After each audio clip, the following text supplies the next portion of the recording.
When last we left our heroes.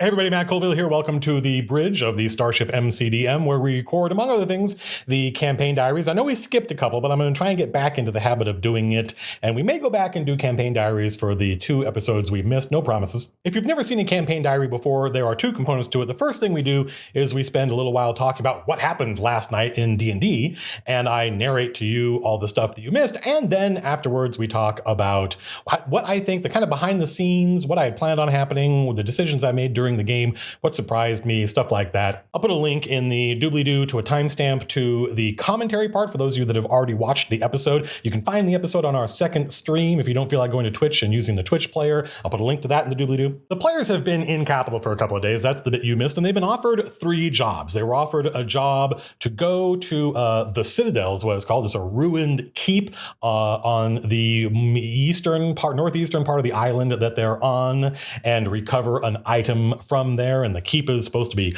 haunted, but the person offering them the job said, listen, it's not. That's just what people say. I assure you it is not haunted. It's probably just pirates. And they were offered another job to go to another one of the small islands outside of Capital to kind of make up the docks. They were offered another job to go to a place called the Pellet, which is a smaller island. The place they're on is a large Manhattan-sized island that is a critical part of the city of Capital, but is separated by it. There's another smaller island city called the Pellet. That's the slang term for it. And they were told, hey, if you are available, could you go and grab this one document that we need? We from the library. There's like a hall of records there, and we're a heraldic society, and we're trying to prove a certain character's lineage, and we sent a runner over there and they didn't come back, and the party was like, so you want us to find out what happened to the mysterious disappearance of your courier? And they're like, but that would be nice, but actually the thing we want is that document. So if you could take care of that, that would be great. Really easy job. And the person offering them that job, the herald, was like, actually, I think maybe I've made a mistake coming and talking to you. You people are really serious. I don't think this is that serious a job. And the third job they were offered was from a very nicely dressed undead gentleman who asked them to go into the Underdark and recover a crown of one of the noble houses that has been missing for centuries. The players argued about which of these 3 jobs to take. There was sort of the low risk, very easy job, the middle risk, somewhat harder job, and then the very high risk, very lucrative job. And they ultimately decided to go with the Underdark job. Because of all 3 of those jobs, it was the Revenant who represents a legal firm. The Revenant wouldn't say, the undead gentleman wouldn't say who exactly he worked for, although they were able to make an educated guess, and their guess is it's probably correct. I had a lot of fun playing the undead lawyer Reginald Orfeo, the Revenant, who was offering them the job, because he talks like this in a very raspy tone of voice, and every once in a while when he speaks, a moth will escape his dead form. And he also betrays the deep traditional point of view of the Riojan nobility. In other words, he's deeply sexist, which is something the players discovered to their alarm. I think this is actually the first. Those of you who've been watching the world building streams know a lot about how the kind of old school Riojan nobility view their traditional roles. And this was the first time the players ever came up against it. And it's produced quite a shocking reaction on their part. The players took the Underdark job because it makes them the most money. It also gives them the most direct connection to a noble house. And they believe that this is going to get them access to places that they can buy magic items, because they currently have basically none, but also the knighthoods they need in order to enter the city with their weapons. They're free to enter the city proper, not the island that they're on right now. They're free to enter the city proper without their weapons, but they don't really want to walk around Capital without their swords and stuff. The undead lawyer says, this is the job. How much will you charge for it? The players think about it and argue, and they say, what, 20,000 gold pieces? And he's like, done. When can you start? And they're like, well, give us a little while because we're new in the city and we want to make sure that we're not saying no to some other better job. He's like, I understand completely.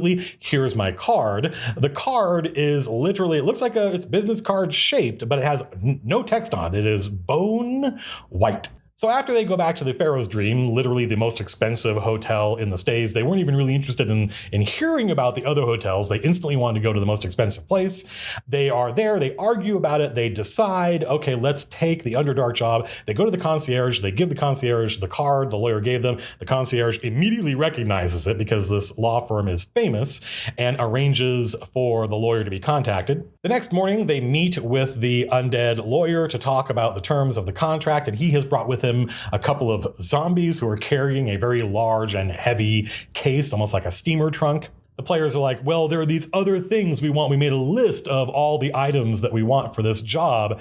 And the lawyer just kind of laughs at them because his attitude is, well, I'm already paying you 20,000 gold. If you want to then go spend it on your nonsense, by all means.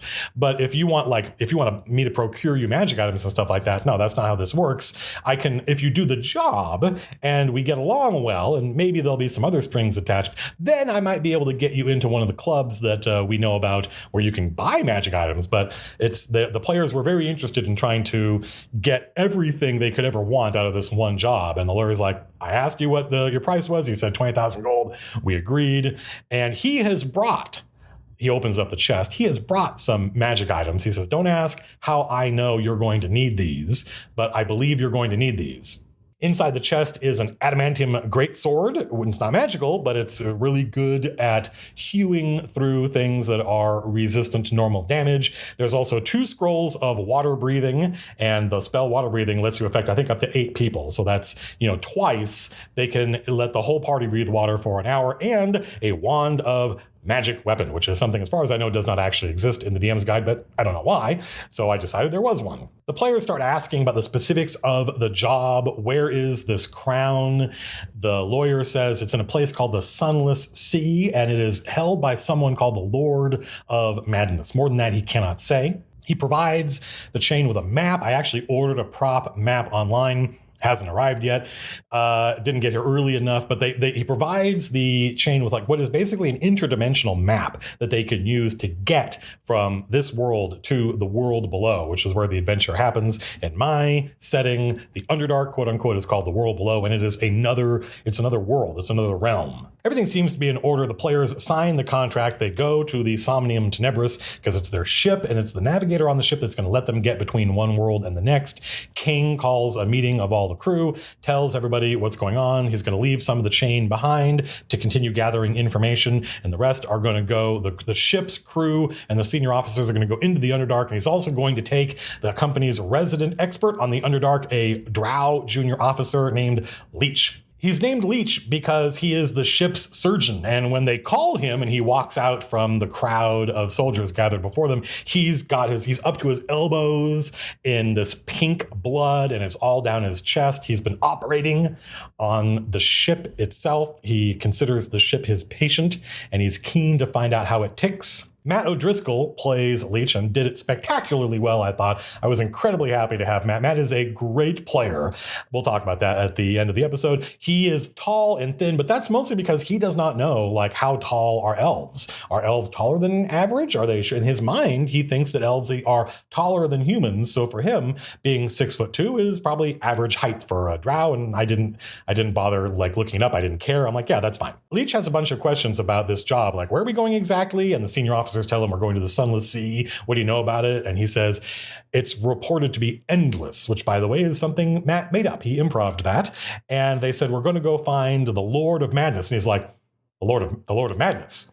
Okay. All right. The Lord of Madness. So we're on the hook to go fight one of the old ones. And the players were like, Matt didn't say the old ones. He said the great ones, because he had forgotten what they were. Matt is new. And the players were like, oh, and I don't think the players, they know what the old ones are because they've played in a campaign where the old ones were the bad guys, but they never met one and they never fought one. So they're not in a position, even if they could tell you what monster in the monster manual an old one is, they're not really in a position to tell you how tough they are. But Leech impresses on them. These things are like demigods. So but the players don't, they're like, well, we fought a god before. They're talking about nails. I think there's an element of Matt would not have put this job in front of us if it wasn't something that we could do. So even though Leech is like, okay, if you guys want to do this, but let's go, but this is crazy. The players are like, no, we'll figure it out. Let's go. Slim takes the map, gives it to the navigator, and he pilots the ship while the navigator charts the course. The Somnium Tenebris pulls out of its berth in the stays, sails out into the Bale Sea, and then the navigator translates the ship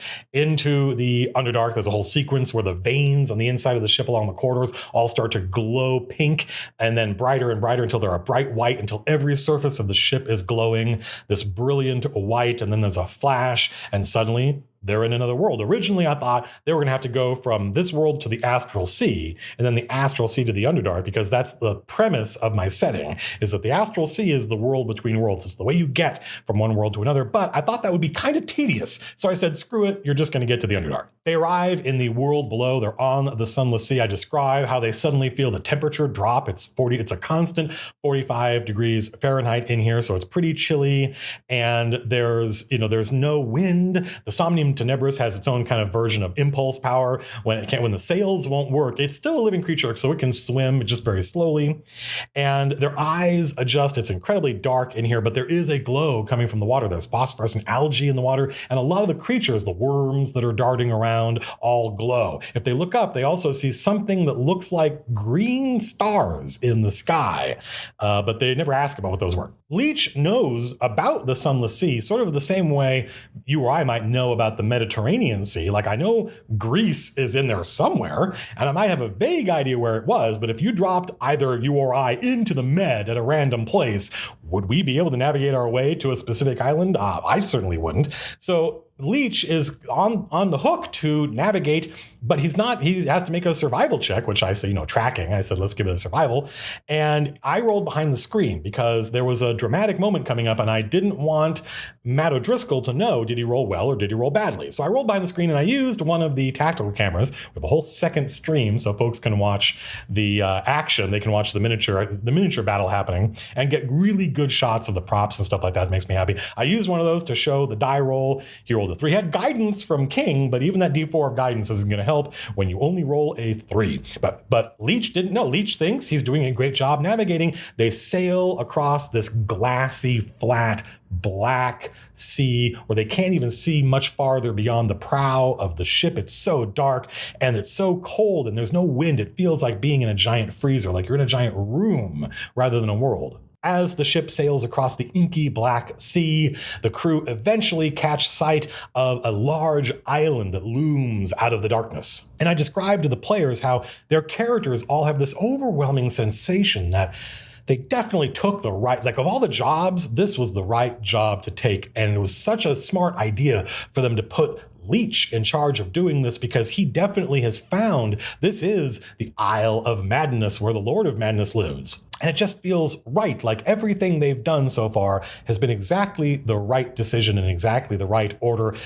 And the players were a little rightly, the players were a little suspicious of this feeling. And I saw Anna grab her deck of tarot cards that she uses when Judge casts Augury. And I'm like, what are you doing there? She goes, nothing. Why? Why do you ask? I'm like, well, because it looks like you're about to pick up the Asmodio phone and dial into your patron. But she didn't cast the spell. And so as they get close to the island, the image before them of the 7 pillars, the 7 towers of the Isle of Madness dissolves. And instead is a much smaller island, an island you could probably walk across in 5 minutes. And it's just rocks and, it's not even sand, it's small pebbles.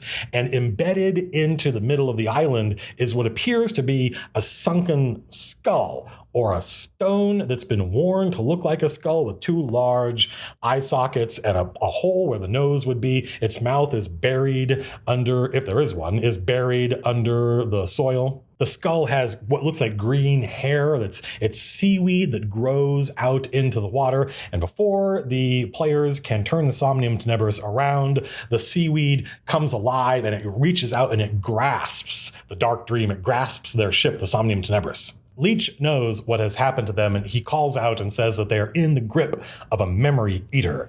These are powerful beings that live in the Underdark and will reach into your thoughts and find the thing you're searching for and then create an illusion that this is that place. And that was that overwhelming feeling that they had. Leech knows what a memory eater's proper name is, but Matt O'Driscoll saw it written down on a piece of paper and was like, I'm never going to be able to pronounce that. I was sort of looking forward to that moment, like in The Fellowship of the Ring, where Legolas sees the flame of Udun and says, a Balrog! I was sort of looking forward to Matt O'Driscoll pointing off the bow of the ship and saying, a Balhanoth!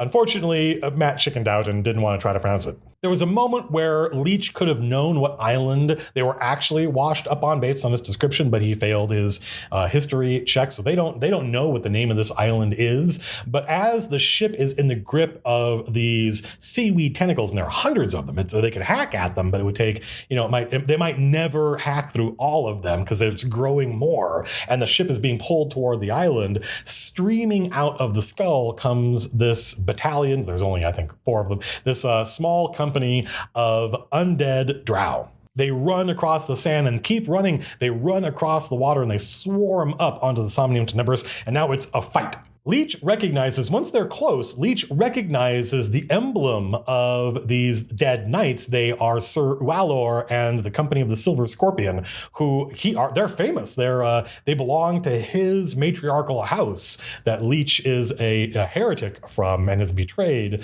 And they were lost years ago. No one knew what happened to them. Well, now Leech has found out. The fight is pretty brutal. These undead drow can do a lot of damage. They can fight recklessly. That gives them extra attacks, but also makes it easier to hit them. And at one point, Sir Walor attacks Judge and hits 4 times and does like 43 points of damage, and leaving Judge with I think 3 hit points or something like that. The first thing King does, of course, King is not only the commander of the company, he's also a cleric. He casts uses his turn undead ability, but these guys are resistant to turn undead, and so only one of them turns, which was good because these guys are really nasty, and even being able to affect one of them has a major impact on the tide of battle. So, and apart from that, King couldn't really hit them, and they couldn't really hit him, but he was pretty effective with just being able to neutralize one of the 4 sword wraiths. Because they are very tough undead, they take half damage from normal weapons, and the players weren't using the wand because they wanted to save it for fighting the Lord of Madness. So this battle took a while. There was a point where the captain, Sir Walor, blows a horn and summons 4 more members, or three more members of his company, and these are skeletal archers that can shoot at the heroes. Leech is actually very effective in this battle because as a warlock, his Eldritch Blast is doing full regular damage to these creatures, and because he's 5th level, he gets 2 blasts, and because he has Agonizing Blast, he's getting to add his charisma bonus to each shot. So he's being pretty effective. It was a lot of fun seeing Matt O'Driscoll in his first real kind of grown-up combat. He did great. After Sir Walor hammered Judge with 4 attacks in a row, all of which hit, that point Boots runs up, and not only does Boots attack using his duelist feature, he's able to disarm Sir Walor. So his greatsword falls out of his hand, and I read how the ability works. It just means he drops it, but I thought that's somewhat anticlimactic because he can just pick it up again. That's not much of a setback. So I had Boots make a check. I don't remember what it was. It might have been an acrobatics check, and I had Sir Walor make a save against it, and Sir Walor failed. And since he was standing next to the railing, I ruled that Boots was able to, using his dashing swordsmanship, was able to cause the greatsword of Sir Walor to fly out of his hand into the sea outside the ship. And Boots, Tom loved that. That was a very dramatic moment, and definitely him feeling like this is how Boots should be played. Sir Walor at that point has to retreat and get some range so he can switch to his longbow, and that caused both Boots and Judge to get attacks of opportunity on him. And Anna actually said, wow, if you're letting us get attacks of opportunity on this guy, he must still have a lot of health left. And I called out Anna's comment to say, now you are thinking like a dungeon master, because it was completely true. He retreats far enough to get ranged attacks. He switches to his bow. He's still pretty effective. Judge eventually drops to the arrow fire, and Leech gets to use his title ability. The members of the Chain of Acheron, all the senior officers and some of the junior officers, get titles that allow them to do cool stuff in combat usually. Like the commander gets an ability to use their action to give another member of the chain a free melee attack, which, depending on who you're fighting and the position of the characters, can be a lot more effective than what King might be able to do in that moment. The lieutenant can swap 2 people's initiatives once per battle, and Leech once per battle. If a member of the chain goes unconscious, Leech gets a free movement, and if at the end of that movement he's standing adjacent to the downed character, the downed character can spend a hit die and get some healing, and Leech gets to do that. Leech has to leap off of the railing of the master deck and land on the main deck, fails his acrobatics check, but succeeds at the athletics check to not fall on his butt as a result, and is able to make it to Judge and heal Judge. That was pretty dramatic. Sir Walor has retreated, switched to bow fire to shoot at Judge and Boots, but Boots closes the distance and eviscerates Sir Walor with his, like when Boots crits, it's an astonishing amount of damage. It's a really breathtaking sum.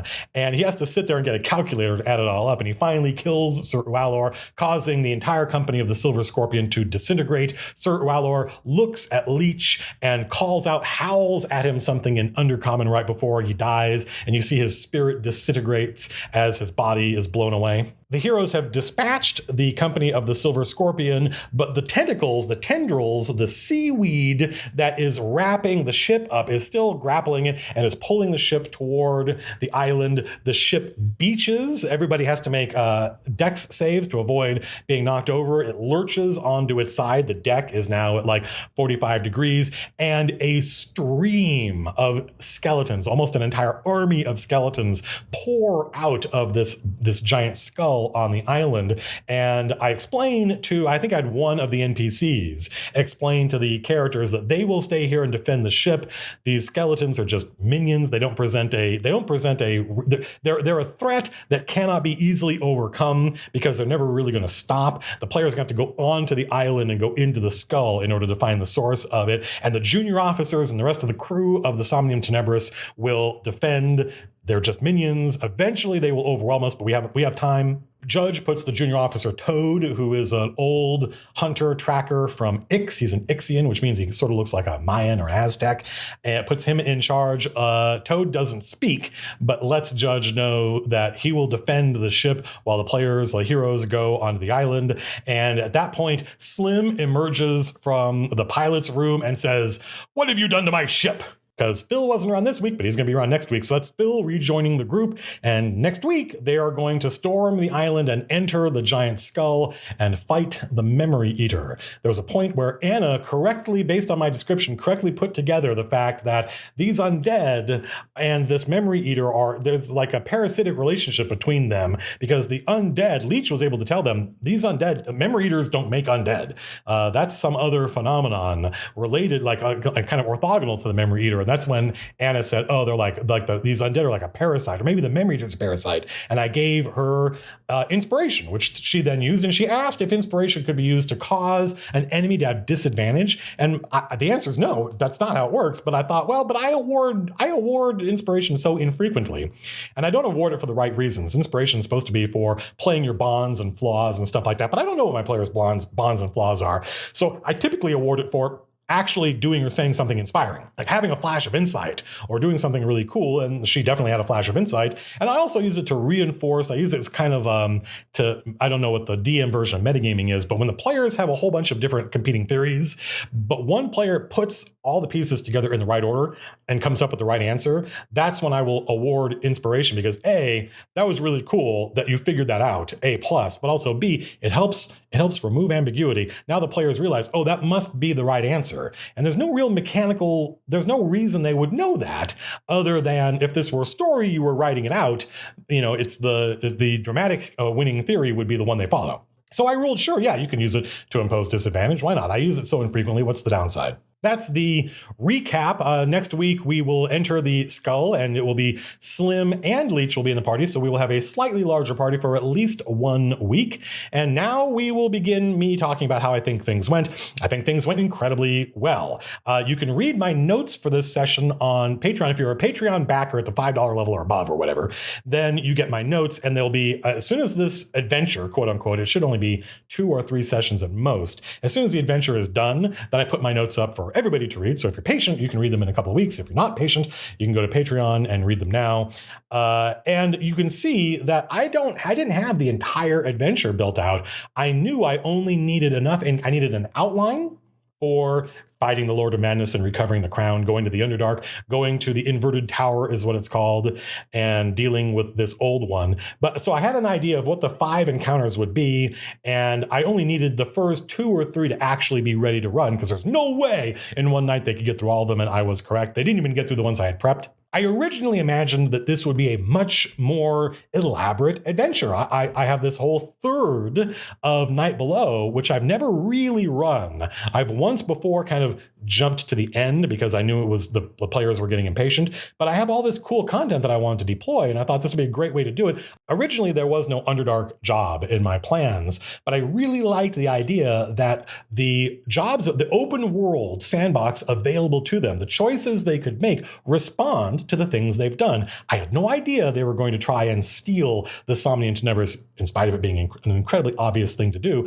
And I definitely decided, like, yeah, they should be able to steal the Somniant Nevers. When are they ever going to get a chance to have a Mind Flayer squid ship again in their lives, even if they play D&D every week from now on? So they have this ship. Why not get at least one job that you could only get if you have an interdimensional squid ship? So I made it explicit that the reason this lawyer hasn't been able to find anybody to do the job is they don't know anybody that can get into the Underdark. So the players, and I was a little bit surprised because the players' first reaction was, we don't want to go back to the Underdark. That's not fun. Only bad things happen in the Underdark. But then when they decided, okay, well, the Underdark job is probably the most politically and financially lucrative. Let's take that one.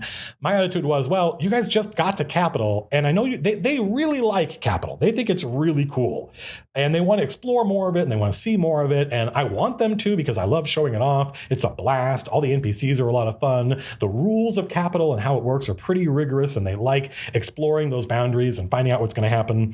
And I thought, what's the point of spending the next 3 months not in Capital? So originally I imagined this was going to be a much longer adventure, and I said, let's just do 5 encounters and out. And so that's where we are right now. The players have finally started to, a lot of this happened off screen, by the way, so you're forgiven. There's no way you could have known this, even if I had been doing campaign diaries. The players have started to put together how Capital works. Like, they were looking at the broadsheet, the headlines I had written out, and the summaries of the articles. And one of the nobles, a minor noble that worked for one of the great houses, commented sort of neutrally on Ajax. And the heroes are like, well, we definitely don't want to work for this person. And that means we don't want to take this job because this job is related to this faction. And I just laughed at that. And the players were like, why are you laughing? And I said, well, I didn't tell them. I said, let me just ask you this. Do you feel you've been fairly represented in the broadsheets? Because everything about the chain of Acheron is either demonstrably false or subtly misrepresentative.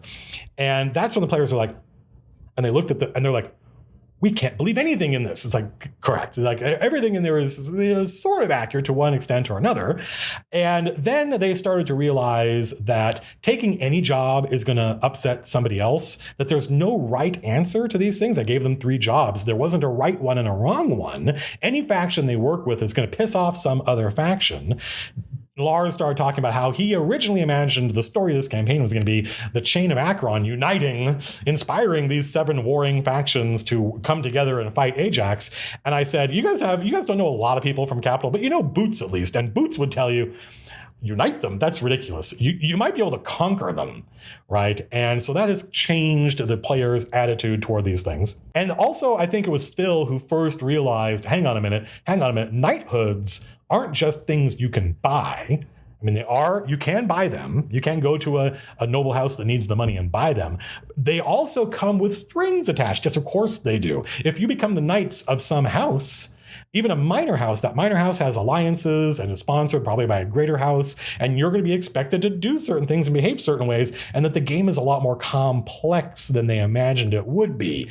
I told them that if you just, keep playing D&D for, a certain number of weeks, you will eventually get knighthoods. That is correct. It is very simple and easy to do. But now they're realizing that it's easy to do, but it's going to be very complex and difficult to live with. Matt O'Driscoll knocked it out of the park. This was his 5th time ever playing D&D. And the last time he played, he was a 2nd level character. And now he's playing a 5th level character. He made a drow warlock. He originally wanted to make an Aasimar, one of a half celestial. And he wanted to have gold skin and wings and a halo.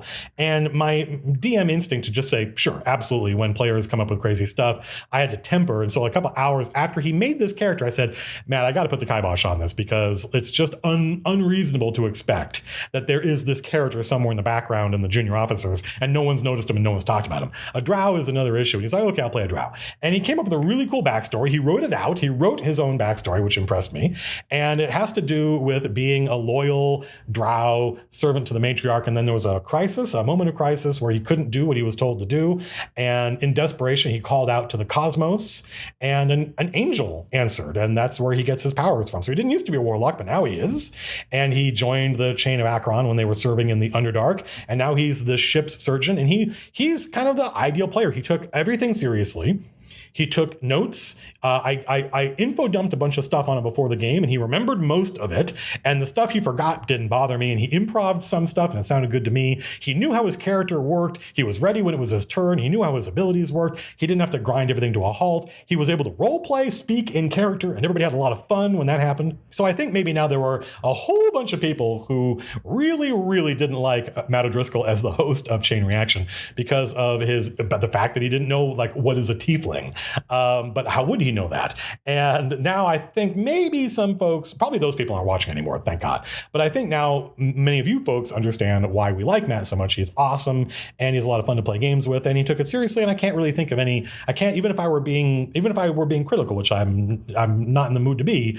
I don't know what I would be critical of. He did great. We're probably gonna have to work a little bit on Boots' abilities, and we've revised how Judge's stuff works. I'm in the process of revising how Keen Eye, and maybe even completely replacing it, I don't know, we'll see, for Tom's Ranger. This is just normal everyday design stuff. I don't even think the stuff that I've made up, I don't even think is even ready for beta testing yet. We're still very much in the alpha phase, but we'll get there. I think that's it, folks.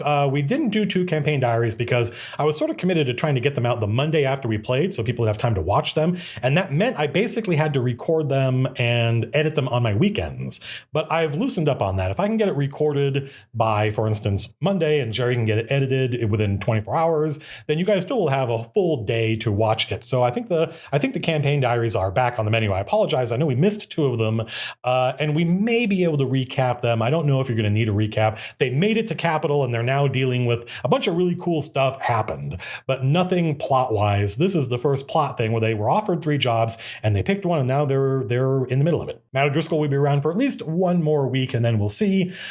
Tune in Wednesday night to watch and see what happens next. I honestly, I'm just, you know, I can't describe why, but I'm incredibly proud of this campaign that we're running, and in a way that I wouldn't be if we weren't streaming. Like, I look back and I see the stuff that happened and how much fun we're having and just how engaging I feel everything is. And yeah, I'm just, as a product, I'm quite content with it. We've now had an entire session with no audio glitches, no video problems. Everything's in focus. Everything sounds amazing. I'm super happy with the audio quality. So yeah, if things continue like this, knock on wood, if things continue like this, I think we're going to produce a really, really memorable sort of a game for the ages. Having said that, I'm sure I've jinxed myself. Something's going to go horribly wrong.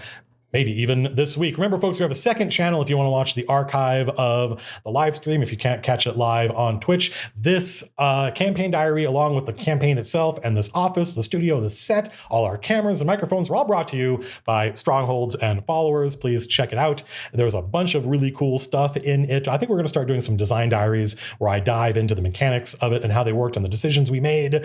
And its sequel, the second book in a 2-book series, Kingdoms and Warfare, which also covers a bunch of organizations and stuff like how to run a thieves guild or a wizards college, or how to actually let's imagine we all want to play an order of monks and everyone in the party is a monk. We're going to have rules for that that'll make it easier for you and more fun.